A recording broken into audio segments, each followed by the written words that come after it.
할렐루야. 오늘 주일 예배 오신 여러분 모두에게 하나님의 크신 은총이 가득 넘치기를 간절히 바랍니다. 오늘 말씀 계속해서 사무엘상으로 말씀을 이어갑니다. 지난주에 우리 여러분 기억하실 겁니다. 다윗이 너무 광야 생활이 지쳤어요. 그래서 이제 조금 편한 곳에 있고 싶은 마음이 싹 들 때 여호와께 묻지 아니하고, 여호와한테 물어보지 않았어요. 여쭤보지 아니하고 블레셋 족속에게로 몸을 의탁한 거예요. 피해서 건너갔어요. 그랬더니 시글락이라는 남방의 한 도읍을 그들이 머물 수 있도록 배려를 해준 겁니다. 그래서 그 땅으로 내려와서 한동안 시간을 보내는데 너무 마음과 몸과 마음이 편안한 거예요.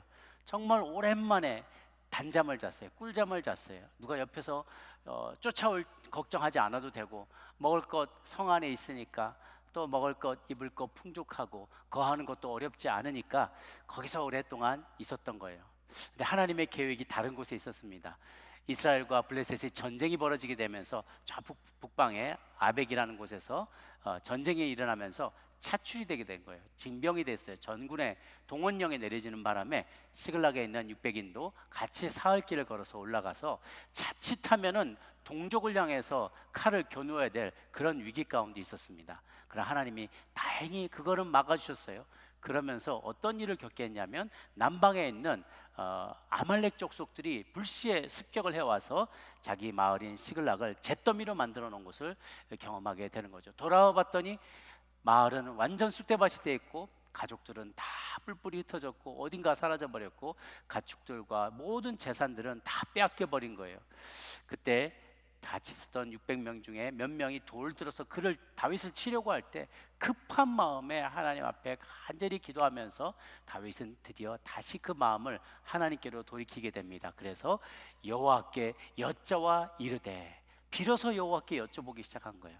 그랬을 때 가다가 포로로 있었던 그 아말렉의 종로살이하던 병사가 하나가 병이 걸렸다고 버림받았던 것을 만나게 되고, 그를 선대하면서 하나님이 그 아말렉 군사들이 지금 어디 숨어 있고 어디까지 가 있고 어디서 파티를 벌이고 있는지 그 장소를 착 인도를 해주신 거예요. 이게 바로 하나님의 섭리였죠. 여호와께 여짜와 이르되 했더니 여호와께서 가라, 내 손에 맡기겠다라고 정말로 그들을 다 맡겨주셨어요. 그래서 그때 빼앗겼던 것보다 더 많은 재물들을, 왜냐하면 유다 남방쪽까지 습격해서 다 이 일대의 것들을 다 빼앗아 왔기 때문에 자기들이 빼앗긴 것보다 더 많은 재물들을 빼앗아서 이제 승전가를 부르며 돌아오는 장면이 지난 마지막 시간이었습니다. 그런데 오늘 본문에 이들이 부설 시냇가로 돌아오게 되는데, 그곳이 어디였냐면 처음에 떠나갈 때, 출발할 때 200명의 군사들이 우리는 피곤해서 못 가겠노라라고 남아 있었던 그 시냇가였어요. 이제 그 시냇가로 돌아올 때 다윗이 그 백성들에게 문안하였더라라고 오늘 본문에 21절에 나와 있습니다. 좋은 마음으로 다윗은 그들에게 문안하면서 잘 지켰느냐, 우리 소유물, 우리 물자를 잘 지켰느냐라고 문안을 했습니다.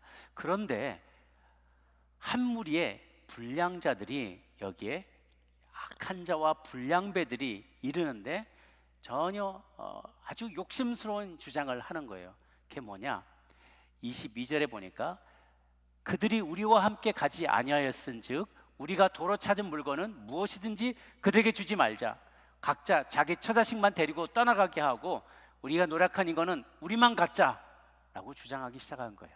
오늘 나눌 첫 번째 말씀의 요지는 불량자들의 잘못된 물질관입니다.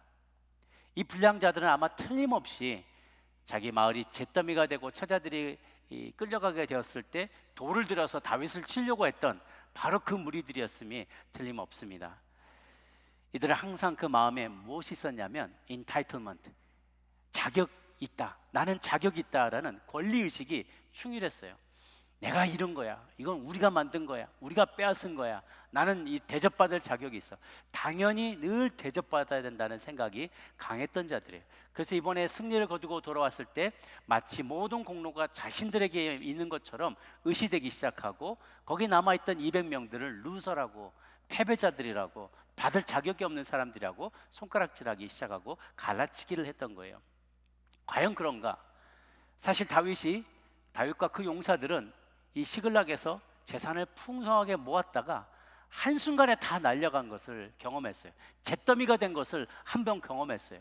그리고 이제 쫓아가서 하나님께 여쭤와 이르되 가라, 그들 너희 손에 붙이리라, 돌려주리라, 이 말씀을 듣고 약속을 받고 쫓아갔다가 가다가 그 종을 만나서 정말 우연인 것처럼 하나님이 그 길을 다 인도해 주시고 섭리해 주셔서 아말렉을 쫓아갔고 빼앗긴 것보다 더 많이 얻게 됐죠. 그게 주신 자도 여호와시오 취하신 자도 여호와시다, 이 말씀에 너무나 정확하게 부합되는 내용이에요. 빼앗기기도 했지만 주기도 하시고 또 다시 언제든지 가져갈 수 있는 분이세요. 그것이 모든 소유물의 주인이 하나님인 것을 그들이 인정해야만 했습니다. 사실은 잃어버린 것도 내 능력 밖의 일이었고요, 되찾은 것도 내 능력으로 한 게 아니었어요. 그렇기 때문에 내가 노력해서 얻다, 당연히 내 것이다 라고 주장해서는 안 되는 것이었습니다. 솔직히 말씀드리면 다윗이 하나님께 기도하고 순종하지 않았더라면, 그래서 그렇게 하나님의 섭리대로 인도함을 받지 않았더라면 잃어버린 처자식 그리고 물질들을 다시 빼앗아 오지 못할 수도 있었을 거예요. 내가 애써서 더 자격이 있어서 받은 것이 아니라 하나님이 선물로 주셨기 때문에 하나님이 선물로 주신 것을 나누는 것은 당연한 일인 거죠. 우리도 가끔씩 그렇게 생각할 때가 있습니다. 내가 어떻게 일군 기업인데, 내가 어떻게 노력해서 이 명예를 얻었는데, 내가 이 자리를 어떻게 얻었는데, 내가 어떤 많은 분들이 얘기해요. 맨주먹으로 내가 이 기업을 읽었다. 그 맨주먹은 그냥 난 건가요? 이 주먹은 누가 만들어 주셨나요? 이 맨주먹을 움켜쥘 힘은 누가 주셨나요? 내 맨주먹 가지고 혼자만 일하나요? 누군가 파트너가 있어야 되나요? 클라이언트가 찾아와야 되지 않나요? 일구려면 흙을 가지고 장사하나요? 뭔가 물질이 있어요. 그 모든 것들이 다 하나님이 예비해 주신 거라는 거예요. 나 혼자서 일궈낸 것은 아무것도 없어요. 내게 열정도 주시고 그 사업에 수완도 주시고 재능도 주신 것, 이분이 하나님이세요. 우리는 다만 주님이 주신 물질을 잘 관리하고 부가가치, add value, 밸류를 더 그것을 높여서 이것으로 가치롭게 사용하는 역할을 맡은 것뿐입니다. 우리 중에 그런데 가난하면 좀 선하고 부하면 악하다라는 이런 좀 잘못된 신화적인 생각을 기본적으로 우리가 많이들 가지고 계세요. 가난한 자는 죄와 욕심이 없는가? 부유한 자는 자동적으로 악한 건가? 사회에 그런 의식들이 많이 퍼져 있습니다. 가난한 자는 가난한 자로서의 욕망이 있고요, 부유한 자는 부유한 자들의 수준의 욕망이 있어요. 다만 가난한 자들의 탐심이 미미하기 때문에 눈에 잘 안 띄는 것 뿐이고요, 부유한 자들의 탐심은 사이즈가 크고 스케일이 크기 때문에 더 눈에 띄고 많은 사람들에게 지탄을 받게 되는 것이죠. 장발장이 촛대 하나 훔친 거는 신문기사에 나지 않습니다. 그런데 시장이 수억을 횡령한 것은 기사에 나요. 이게 사회적으로 미치는 영향력이 더 크기 때문에 그런 것이죠. 포인트는 물질이 그 사람을 선하고 악하게 만들지 아니하고 그 물질을 바라보고 대하는 태도가 그 사람을 선하고 악하게 만든다는 거예요. 제가 전에도 자주 인용했던 그 이야기 다시 한번 말씀드리면, 제가 대학 때 빈민 활동을 하면서 어려운 분들이 어떻게 사시는지 같이 경험하고 그분들 도와드리는 그 취지에서 빈활이라는 것을 했어요. 그래서 집이 이렇게 데몰리션 되는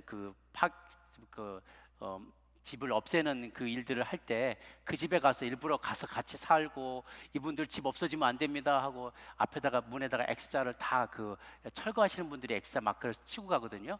그럼 모든 집에다 다 X를 쳐가지고 헷갈리게 만들어 놓고 그런 일들을 했어요. 비난하면서 우리 그때 막 선배들이 한 얘기는, 역사의 주인은 노동자와 노동자와 가난한 자들이 역사의 주인이 돼야 된다. 그들은 정말 선한 사람들이고, 이런 이야기들을 선배들이 많이 한 거예요. 그래서 저는 정말 그걸 믿고 우리 떡볶이 파시는 이 포장마차 할머니하고 같이 일을 했어요. 너무 이분이 순수하시고 마음도 너무 좋은 거예요. 일할 때마다 이것도 먹어, 학생 이것도 먹고 해, 쉬었다 해, 이러면서 너무 챙겨주시는 거예요. 이게 하루를 저 열심히 순대 썰고 떡볶이 팔고 막 그렇게 하루를 다 끝났는데, 이제 정리할 때쯤 되니까 이 할머니가, 이 88 할머니라고, 88 담배를 많이 파셔가지고 88 할머니라고 부르는데, 88 할머니가 옆집 할머니하고 머리끄댕이를 잡고 막 싸우시는 거예요. 막 옆에 포장마차 할머니하고 2년 전년 그러면서 막 싸우시는 거예요. 왜 그런가 하니까 이 옆에 있던 그 할머니가 한 50cm 정도 보도 안으로 더 들어가신 거예요, 길가에서. 그러니까 지나가던 사람이 더 걸리니까 그쪽으로 떡볶이를 먹으러 다 사람들이 가버리는 거예요. 매상이 그쪽에 확 올라갔어요. 내 거 다 뺏겼다 이거예요. 이 팔팔 할머니가 너무 화가 나가지고 막 머리끄댕이 잡으면서 막 욕하면서 싸우는데, 와, 제가 가난한 이들은 선할 것이라는 환상이 그날 다 깨졌어요. 똑같다는 거예요. 가난한 자나 부한 자나 우리 마음속에 있는 죄성은 다 똑같은 거예요. 다만 그 차이는 이 물질을 어떻게 바라보냐라는 것입니다. 구약의 시대는요, 메시아가 등장하지 않았던 구약의 시대는 메시아가 올 것을 바라보면서 축복을 이야기할 때 그 축복의 그 가늠하는 것을 재물과 장수로 이야기했습니다. 물질이 많아질 것이고 오래 살게 될 것이다. 두 가지로 축복을 했어요. 그런데 이제 구원의 완성자가 되시는, 구원자가 되시는 예수님, 그분이 오시게 된 이후로는 눈에 보이지 않던, 그 전에 설명을 잘 못했어요. 그 풍요로운 삶, 그리고 오래 사는 것, 이 두 가지를 축복으로 얘기했는데, 이 풍요로운 삶이 예수님을 믿고 내 죄가 용서함을 받고 하는 내 모든 문제가 죄의 번데지에서 내가 자유롭게 되는 이 삶이 풍성한 삶이잖아요. 그전에는 그냥 물질의 풍성함 밖으로 설명을 할 수가 없었는데, 예수 믿고 나의 모든 죄가 용서함을 받고 죄에서 자유로워지는 이 풍성한 삶, 이것이 완성되게 되었어요. 예수님을 믿으면서. 그래서 물질의 차원을 뛰어넘는 풍요를 우리가 누리게 됐고, 그 다음에 두 번째는 장수라고, 오래 사는 삶이라고 그냥 얘기했는데, 신약 시대는 장수, 영원까지 이르게 되는 거예요. 그래서 우리 모든 믿는 자들에게는 그저 재물과 장수가 아니라 내 삶의 풍요로움과 풍요로운 삶, 자유로운 삶과 그리고 영원한 삶이 예수님을 믿는 우리 모두에게 축복으로 주어졌다는 사실입니다. 그래서 우리가 잘 알 수 있는 내용은 마태복음 19장에 보면 부유한 청년이 와서 내가 어떻게 해야지 구원을 받을 수 있겠습니까? 얘기할 때 네 소유를 팔아서 가난한 자들에게 나눠주라, 줘라. 그리하면 하늘에서 보화가 내게 있으리라. 그리고 와서 나를 따르라라고 얘기했어요. 그 부자가 천국에 들어간 것, 낙타가 바늘기 들어가는 것이 부자가 천국에 들어간 것보다 쉽다라고 말한 것은 불가능하다는 얘기가 아니라, 어디에 부자는 거기에 눈의 우상에, 재물에 눈이 더 빠지고 관심이 더 가기 쉽기 때문에 그것을 처분해서 가난한 자들에게 많이 나눠주라는 그 부를 본래 주신 하나님의 명령에 순종하면 내가 주님 안에서 참 자유를 누리게 되고 내 제자가 될 수 있을 것이라는 말씀입니다. 절대로 부를 경시하거나 그 자체를 나쁜 것으로 판단하는 말씀이 아니었어요. 그 부를 잘 사용하라는 이야기였습니다.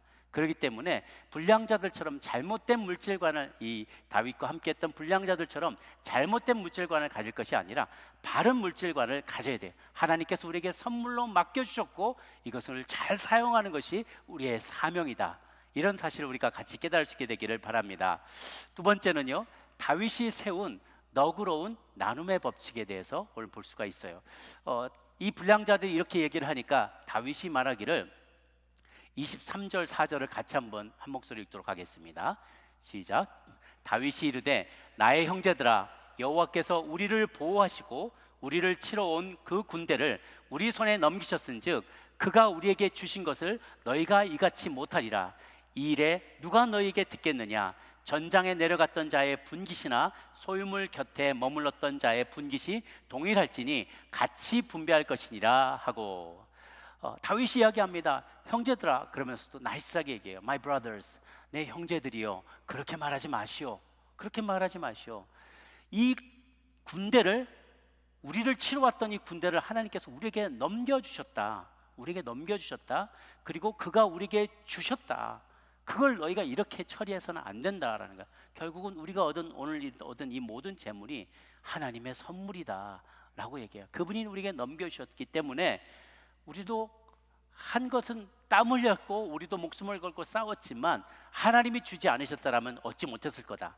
그렇기 때문에 이것을 형제들과 함께 나누는 것이 마땅한 일이다 라고 이야기하면서 소유물을 지키고 있었던 형제들 200명에게도 똑같이 나누겠다라고 이야기를 합니다. 사실 그렇습니다. 전쟁이 일어나면 전방에서만, 최전방에서만 싸우는 군인들이 있는 게 아니죠. 포병으로 뒤에서 지원하는 부대도 있습니다. 후방에서 첩보전을 진행하는 이들 군사들도 있고요. 비행기를 띄워서 비행기로 폭격하고 다시 돌아오는 이들도 있고, 야전 병원에 후방에 있는 병원에서 부상당한 병사들을 치료하는 사람들도 필요합니다. 그리고 군수품을 만드느라고 민간인들은 밤새 공장에서 작업을 하기도 합니다. 남아서 동네를 지키는 예비군들도 있어요. 정말 마음은 싸우고 싶지만 노부모를 모셔야 하거나 어린 자녀를 돌봐야 되는 사람도 있고요. 혹은 젊은 날에 열심히 싸웠지만 이제 고령이어서 싸울 수 없는 사람들도 있습니다. 그러나 모두가 한 몸이라는 거예요. 모두가 한 공동체라는 거예요. 그래서 현대전은 총력전이라고 이야기합니다. 전방에서 싸우지만 후방에서 계속 서플라이를 공급하고 계속 후원해줘야만 한다라는 것이죠. 싸울 때 내가 손으로 싸웠다고, 무기를 들고 싸웠다고 해서 야 귀 너는 아무것도 한 게 없잖아, 너 입 말로 싸웠냐, 어잇 어잇 하면서 싸웠냐, 너는 아무것도 한 게 없잖아 라고 말하면, 너는 그래서 아무 공로가 없다고 말하면 안 된다는 거예요. 우리 선교도 마찬가지입니다.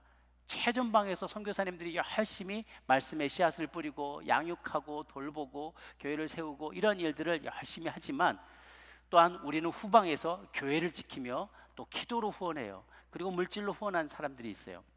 비록 씨앗을 뿌리고 열매를 거두는 것은 선교사님들이지만, 천국에 가게 됐을 때 감사한 일은, 정말 복된 소식은 하나님께서 우리도 수고했다고 칭찬해 주신다는 거예요. 그 상급을 우리도 나누어 주신다는 거예요. 그들이 수고했지만 뒤에서 후원하고 기도했던 우리들도 너희도 너희 할 몫을 다 했다라고 나누어 주신다는 거예요. 이것이 하나님의 경제의 원리인 것이죠. 저희들 여러분 여러 곳에서 열심히 예배를 잘 드릴 때요, 저희 1부, 2부, 3부에 중보기도 팀이 있습니다. 예배 중보기도 팀이 있어요. 예배 시작하기 전에 옆에 조그만 학구방에 모여가지고 다 같이 기도하세요. 권사님들 막 집사님들이 얼마나 열심히 기도해 주시는지 몰라요. 어떨 때는 제가 막 몸이 안 좋기도 하고 힘들기도 하는데요, 기도해 주시는 분들의 그 기도를 생각하면 막 힘이 날 때가 있어요. 힘이 납니다. 저나 우리 찬양팀들이나 혹은 성가대나 앞에서 많이 보여져요. 그러니까 오늘 말씀의 은혜 많이 받았습니다, 오늘 찬양이 너무 좋았습니다, 자주 우리는 인사를 받습니다. 그런데 그렇게 받지 않는 분들도 있다는 거예요. 무대 뒤에서 이 예배가 잘 은혜롭게 드려지길 위해서 수고하고 자막으로, 그리고 영상으로, 음향으로, 또 음식으로, 주차로 많이 봉사하는 분들이 있어요. 여기 보면은 여러분은 주일날 마치고 다 가시면 되지만, 재정실에 계신 분들은 주일 오후까지도 계속 돈 세셔야 돼요. 근데 이게 열심히 세는 게 내 돈이면 몰라요. 열심히 세도 이건 교회 재정이잖아요. 근데도 열심히 그걸 세시고, 또 부서에서 돈 때로는 과다하게 지출하면 막 뭐라고 했다가 괜히 욕먹고, 내 돈 아끼는 것도 아닌데 하나님 예산 아끼려고 자기도 꼼꼼하게 하는 건데 막 어떨 때는 싫은 소리 듣고, 그러면서도 그 일을 섬겨요. 그분들이 계시기 때문에, 또 주일학교 교사들이 우리 자녀들을 열심히 말씀으로 양육해주고 있기 때문에 우리 아이들이 함께 우리 믿음의 가정 안에서 자라나는 것이죠. 그러니까 프론트라인에 앞에 보이는 분들의 섬김만이 다가 아니라, 뒤에서 보이지 않는 수많은 물 밑에서 누군가가 열심히 발을 젓지 않으면 나아갈 수가 없다는 것을 우리가 다 인정해야 된다는 거예요. 다양한 은사가 여러 은사이고 성령님은 하나세요. 한 성령님께서 여러 은사를 주셔서 우리 모두가 하나님 몸된 교회를 잘 섬길 수 있게 해주시는 것이죠. 이 원리는 다윗이 사실 처음 시작한 것은 아닙니다. 민수기 31장 25절 31절을 보면 모세를 통해서 하나님께서 주셨던 말씀이 있어요. 같이 한번, 길지만 저와 한 절씩 교독합니다.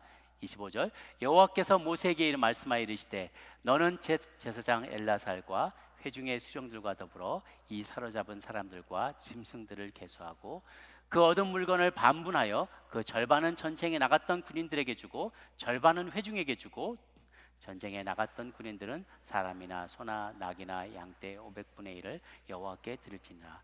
곧 이를 그들의 절반에서 가져다가 여호와의 거제로 제사장 엘야살에게 주고, 또 이스라엘 자손이 받은 절반에서는 사람이나 소나 낙이나 양떼나 각종 짐승의 50분의 1을 가져다가 여호와의 성막을 맡은 레위에게 주라. 함께 있습니다. 모세와 제사장 엘야살이 여호와께서 모세에게 명령하신 대로 하니라. 아멘. 그래서 궁극적으로 보면 여기도 미디안과 전쟁한 이후에 하나님이 모세에게 이런 명령을 주셨어요.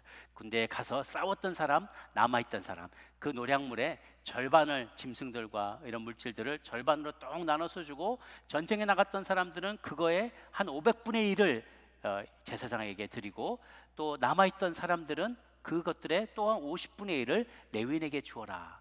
그러니까 우리가 얻은 것, 하나님께서 주신 선물은 다 나만 다 누리라고 주신 게 아니라는 거예요. 근본적으로 거기에 하나님께서 또 필요한 사람들에게 나누라고 주신 몫이 이미 다 디폴트로 포함되어 있다는 거예요.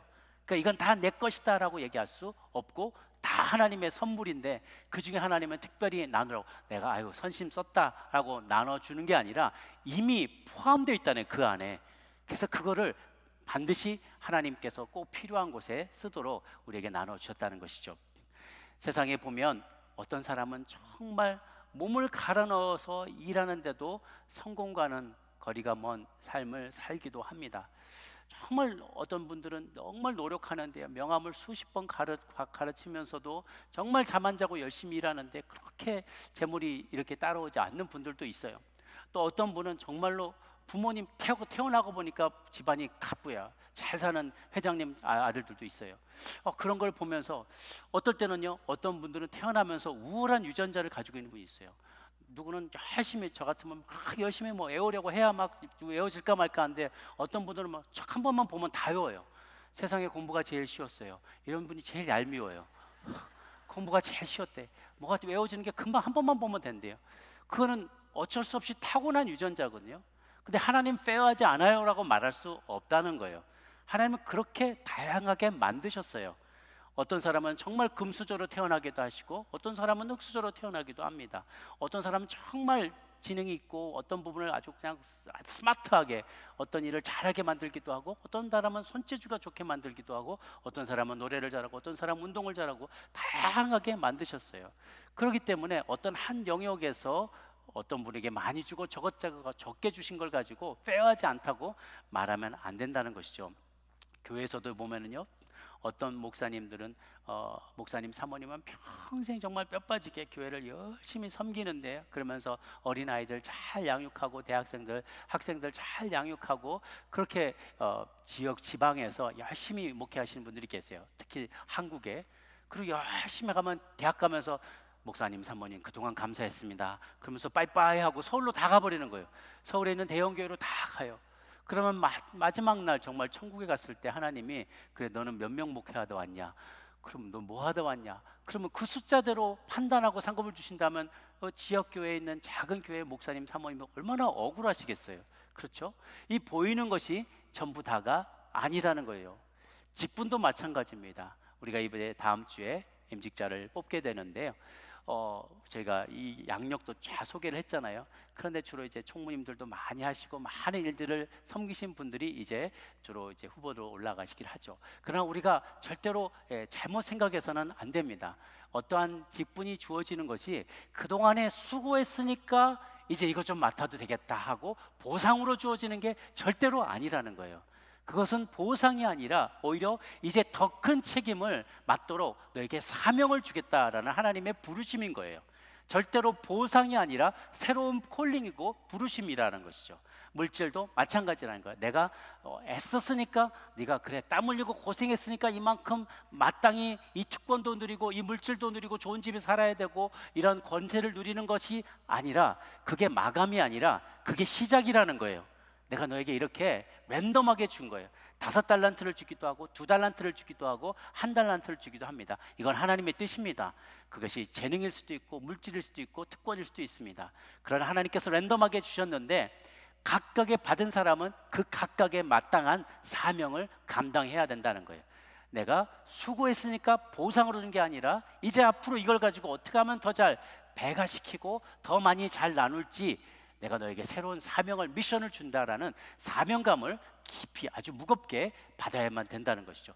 참고로 말씀드리면, 여기서 1달란트니까 우리가 주일학교 1달란트, 달란트 시장에 떡볶이 하나 바꿔 먹는 거, 그거 생각하시면 안 됩니다. 1달란트는 금 27kg입니다. 제가 달러로, 최근 달러로 바라보니까, 계산해 보니까 273만 달러예요. 1달란트가 달란트 시장 떡볶이 바꾸는 거 그게 아닙니다. 273만 달러, 어마어마한 돈을 하나님께서 우리에게 가장 적게 받은 자도 다 그만큼은 주셨다는 거예요. 그래서 비교하지 마시고 이것을 내 사명으로 받아 안아야만 해요. 교회도 마찬가지입니다. 교회가 더 부흥하고 그랬다면 우리가 그래, 우리가 이렇게 고생했으니까 고생해서 우리가 이 교회를 이렇게 일궈 왔지라고 생각하면 똑같이 아까 있었던 악한 다윗에 있었던 다윗과 함께 했던 악한 자들과 같은 마음을 갖게 되는 거예요. 그게 아니라 하나님, 우리는 한 것도 없는데 우리 같은 미련한 인간들에게, 우리 같이 죄악이 많은 우리 인생들에게 이런 부흥을 주셨다면 왜 주셨을까요? 왜일까요? 무슨 사명을 주신 겁니까? 어떠스라고 이렇게 많이 모아주셨습니까? 이렇게 사람을 부어주셨습니까? 라고 우리는 퀘스천하기 시작해야 돼요. 왜 그런가? 더 열심히 선교하라고, 더 열심히 전도하라고, 커뮤니티에 더 많이 봉사하라고. 그걸 사명으로 주셨다는 거예요. 보상으로 주어진 게 아니라 땀 흘렸으니까 이제 이렇게 뒷짐지고 큰 소리 치면서 자랑하라고 주신 게 아니라 이렇게 준 거는 특별한 한 거 없어. 우리가 한 게 없어요. 내가 해봤다, 내가 했다는 게 아니라 아까 말씀드렸죠, 맨손으로 교회를 이룬 게 이게 아니에요. 하나님께서 다 보내주셨고 예비해 주셨고 섭리해 주셔서 이만큼 된 것은 사명을 주시기 위한 것, 그걸 우리가 깊이 깨닫고 청지기 정신이 있어야만 합니다. 오롯이 선물입니다. 가축을 잘 돌보고 배가시키고 씨앗을 뿌리고 농사를 지어서 풍성한 소출을 잘 거둬서 30배, 60배, 100배로 잘 부풀리라는 거예요. 그리고 잘 부풀린 것을 하나님이 주신 이 부풀려진 축복을 가지고 많은 이들에게 나누며 필요를 채우는 삶을 살도록 주님께서는 우리를 새롭게 부르십니다. 이것이 바로 다윗이 세운 너그러운 나눔의 원칙을 오늘날 우리의 삶에 적용할 수 있는 것입니다. 그렇게 순종하며 살 수 있게 되기를 바랍니다. 마지막으로 세 번째, 다윗은 고통받는 형제들을 기억했습니다.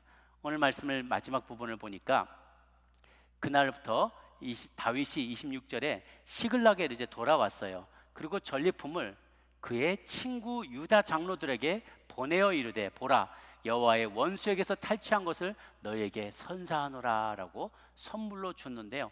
그 지역이 베델, 라못에 있는 자, 얏딧, 아로엘, 신못, 에스드로모아, 라갈, 여라무엘, 겐, 홀마, 고라산, 아닥, 헤브론, 수많은 도시들에, 남유다에 있는 수많은 도시들에 그 빼앗은 물질들의 일부를 그들에게 나눠줬다라고 합니다. 왜 그럴까? 상황을 잘 보십시오. 그때 시글락이 탈취를 당할 때, 약탈을 당할 때 남방 지역이, 이게 다 유다의 남방 지역입니다.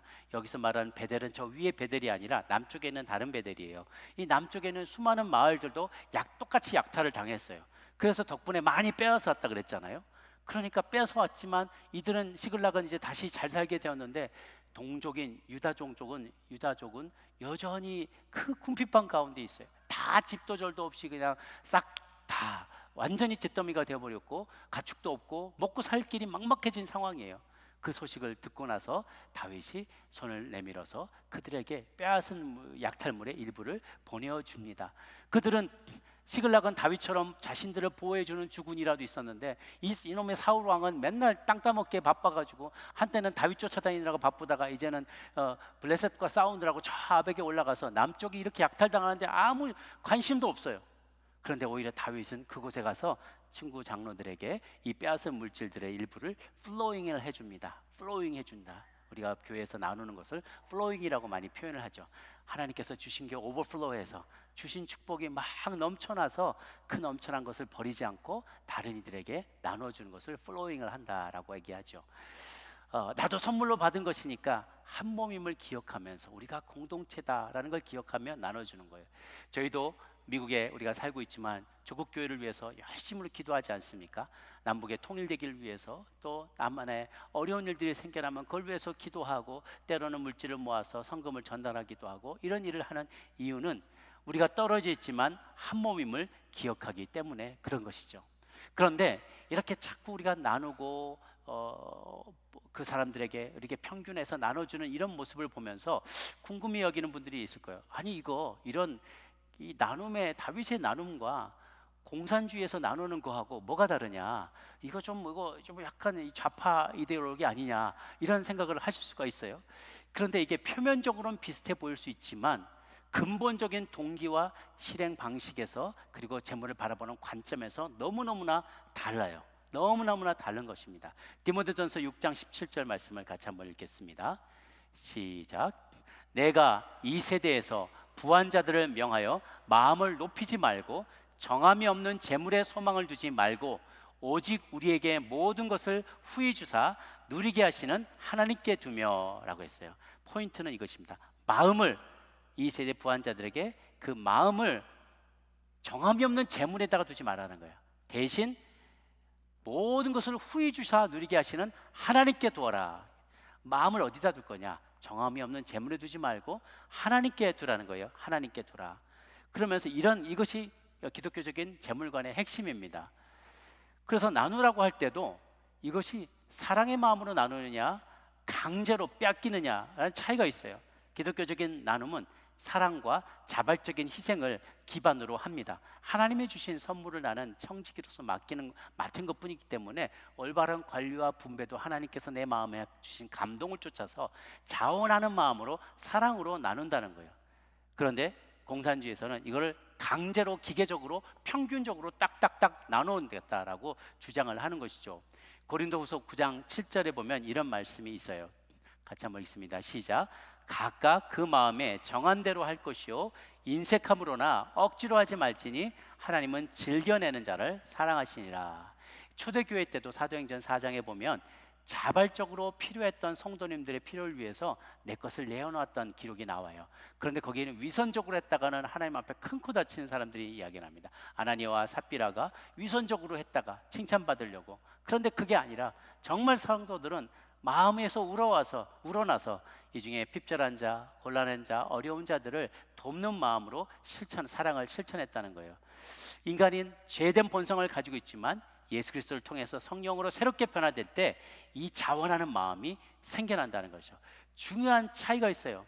기독교는요, 계속 아까 말씀드렸다시피 우리는 마음을 하나님께 두라고 합니다. 그래서 우리가 물질을 나눌 때도 근본적으로 우리 공산주의적인 사고관, 세계관, 유물론적인 세계관과 차이가 나는 건 뭐냐면 이들은 여전히 물질이 최고라고 생각해요. 유물론자들은. 우리 기독교인들은 하나님께 마음을 두고 영적인 것을 사모합니다. 근데 왜 물질에 대한 얘기를 하느냐? 이 사랑하는 마음, 하나님을 사랑하고 이웃을 사랑하는 이 마음, 보이지 않는 어떤 더 higher value, 더 높은 이 가치를 구현하기 위해서, 그것을 실천하기 위해서 물질을 나눔으로 나의 사랑을 표현한다는 거예요.